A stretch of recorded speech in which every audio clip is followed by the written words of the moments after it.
So as you all know, I've talked about the after movies for quite a while now, most notably on the Film Burning podcast, and you all know how much I detest these movies.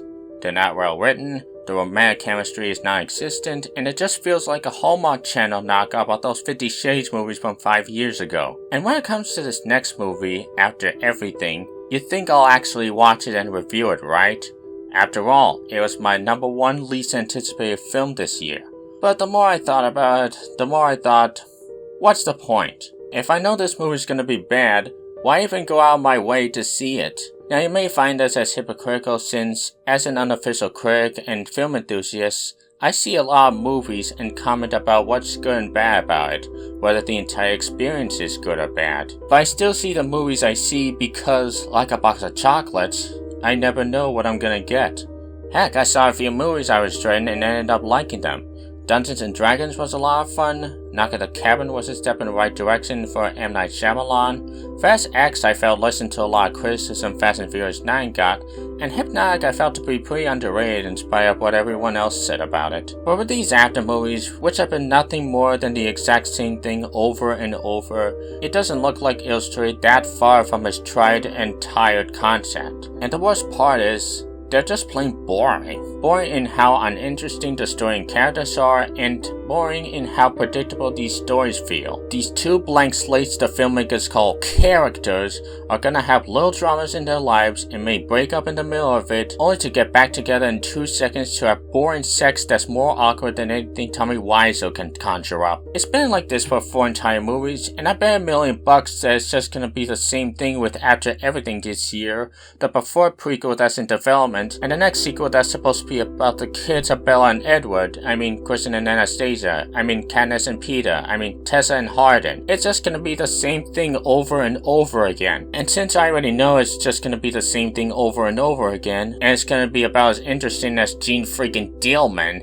that just gives me even less reason to see After Everything this year. And the best part is, I'm not the only one. You know how in the case of most franchises, each sequel makes more money than the last due to the increased amount of buzz? This After series is one of the only series that makes less and less money at the box office, which you could argue it's because each of them got less and less marketing, and it just makes it worse when this franchise is apart because it's like not even the filmmakers and studios care about spreading the word anymore. And why would they if these movies are nothing more than Diet 50 Shades movies based on Harry Styles fanfictions, which as a fanfiction writer myself offends me because it's like all that soft work gets all the attention while actual fanfiction writers like me get left in the dust in spite of all the effort I put into them, in spite of how much I want my content to be good. And in an era where Hollywood's creating new ways to sell away mediocrity, these after movies are the epitome of that. And I don't want Hollywood to devote themselves to the idea that no matter how mediocre their projects are,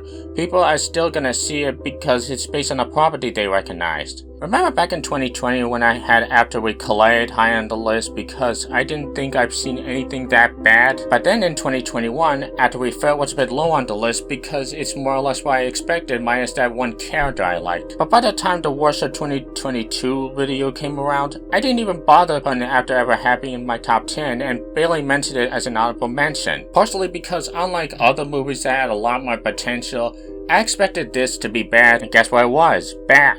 But mostly, it was because I just didn't want to put the effort in explaining why it sucked, because you all knew it sucked. And the same thing here with After Everything. After 4 of the most reprehensible and boring movies in recent memory, do you really think it's gonna get better? Is there a single person who's thinking, oh, those last 4 movies were pretty bad, but maybe I'll give this one a chance, maybe it's good? No. You don't need to see this movie. I don't need to see this movie. Even God doesn't have to see this movie. Because as a society that has the potential of creating something new that can succeed and inspire others to be more than they are, you have the choice to stop feeding on the same things over and over again. You wanna know why Nope and The Menu did so well critically and financially despite being original concepts? You wanna know why Everything Everywhere All at Once was such a global phenomenon that people are still talking about over a year after it first came out? Because they all came from filmmakers that wanted to give you something new, entertaining, and has never been done done before. And while films like Top Gun Maverick, Spider-Man Across the Spider-Verse, All Quiet on the Western Front, and The Whale were all based on the success of previously existing material, they still succeeded because the filmmakers gave a crap about turning them into something that's challenging, well acted, well-paced, visually stunning, and something people are gonna look back on years and years from now. And while there have been some bad movies before, and I'm sure there'll be bad movies afterward, most of these movies at least had the chance, even if it's the smallest chance, of being at least entertaining. But if these after movies are gonna continue being as bad as they've always been since the beginning, I flat out refuse to give this poor excuse of a franchise any more of my attention. Just like James Rolfe refused to give the 2016 Ghostbusters his attention. Just like the Blockbuster Buster refused to give the initial DCEU his attention. Until he completely contradicted himself, but that's another story. The important thing is, if my life is too short to waste 2 hours on a movie I know is just gonna take away 2 hours I'll never get back, I'm not gonna be a part of it. I don't want to survive. I want to live.